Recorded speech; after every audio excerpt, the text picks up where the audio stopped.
All right, here we are, the first test in the blue book. Test 1, section 2.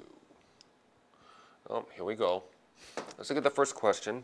We're just doing the reading here. So, in line 12, the author implies that being human includes. Now, he says implies, so he doesn't say it directly. And he talks about being human. Now, if you look at the answer choices, which one has the words that I like? Maybe this has some time in it. And this has appreciation, okay? Now, being human means making, it's human to make errors, right? To err is human. That's what this is saying. Humans are social. Humans are composed of their memories. And humans like nature. And humans enjoy simplicity, okay? Now, what is this passage about? It says line 12. So, let's go back. Oops, wrong way. Look at line 12, and it says, it felt good to be human. So basically, that's our conclusion, and this all tells us why it feels good to be human. Well, whistling and moaning, a 50-mile-an-hour wind whipped among the telescope domes up top Kitt Peak. Already they're talking about nature, because they're talking about wind. A few feet below, turning gray in the dusk, slid a river of clouds. Okay? Again, they're talking about what? Nature, clouds. That had been rising and dropping all day. High above, comet Hale-Bopp hung like a feathery fishing lure. Again, the comet is part of nature, its tail curving off a bit as if blown to the side by the punishing wind. Again, they talk about nature. One by one, stars winked on a darkening sky. It's all nature. Nearby, wild horses, nature, wandered past. The horses, they is the horses, clearly, they never glanced skyward at the gossamer swath of Hale-Bopp, nor at the wondrous spectacle that is a night sky on a clear night. They couldn't appreciate the nature. It felt good to be human. So he's looking at all this, right, and describing it. And he says the horses could not look at it, so they can't appreciate it, but it felt good to be human because he could. Okay? So this is about nature. Oops. So we have to choose a nature answer just based on nature, which is nature. And I like that. When they use the word appreciating, it tends to work. Okay? That's simple enough. These are like making occasional, this is what you might think that being human is, but I don't care what you think. Not on this test. What you think does not matter. It's what it says in the passage. Okay? Because it's the author implies, not what you think. 7. The rhetorical device, if you know that rhetorical means appeal to emotion, you know that doesn't work. Why? Because it's not asking about, this is not asking the definition of rhetoric. Okay? But I see metaphorical and I see analogy. These are very similar. Okay, when I have two similar answers, I got to think it's one of them. Okay? Then flashback and irony, I'm gonna focus on B and C because they're similar. Irony shows contrast. Flashback is about memory. Now, is he really having a memory? A little bit, but it's the rhetorical device primarily featured in this passages. So what are they doing a lot in this passage? Are they using metaphorical language, or are they using an extended analogy? Well, metaphorical language could be like here, here, and here like this. An extended analogy would be the continuous use of the same analogy. Okay? Let's see. Is it like here and there, or is it the same analogy over and over again? I already saw it as I was looking at this passage. Whistling and moaning, they're making a metaphor to, well, not the whistling, the moaning, they're making a metaphor to humans. They're humanizing the wind. And then it says a few feet below, turning gray, slid a river of clouds. That's another metaphor, okay? Saying that the clouds are like a river. And comet Hale-Bopp hung like a feathery fishing lure.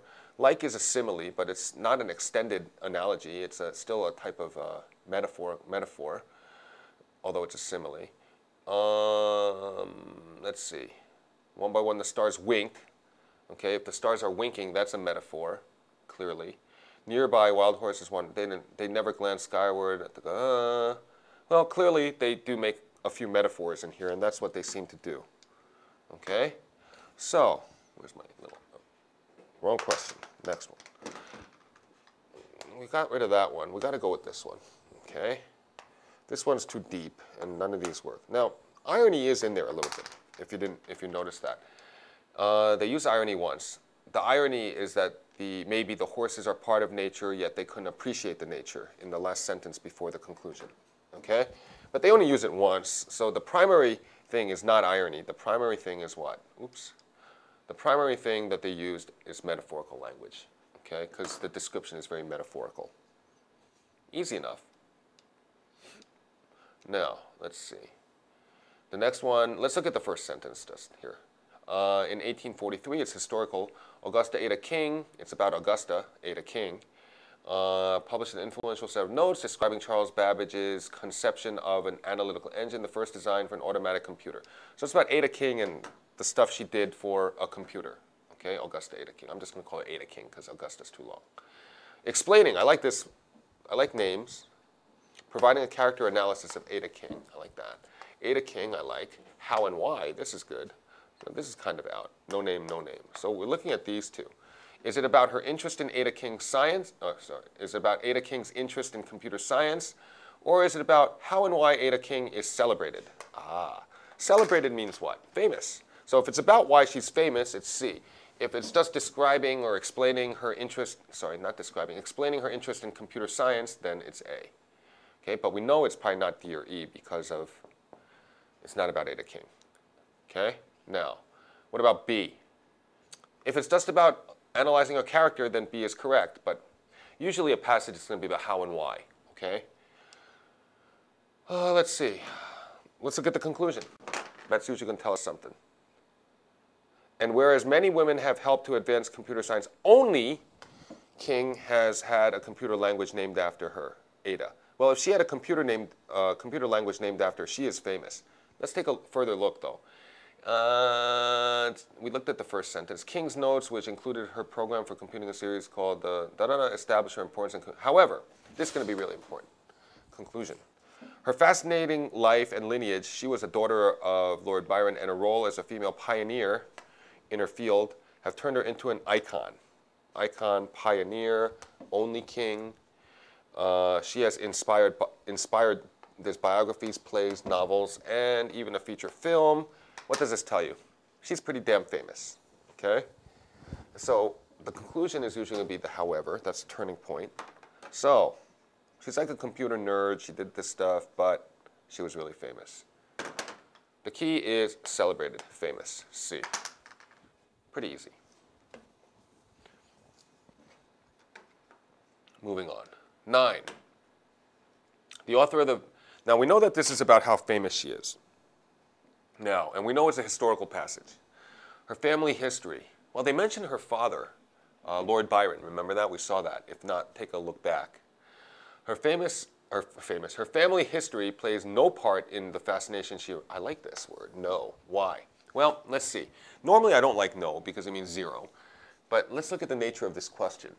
The author of the passage would most likely disagree. Okay? With which of the following statements about Ada King? Well, when we have a negative question like disagree or pick the one that doesn't work, we like strong language, right? Normally we don't like strong language because it's hard to show. But he's going to disagree with strong language usually, okay? I'm most likely going to disagree with something if you say I always do that or I never do that. I'll disagree with that usually. Understand?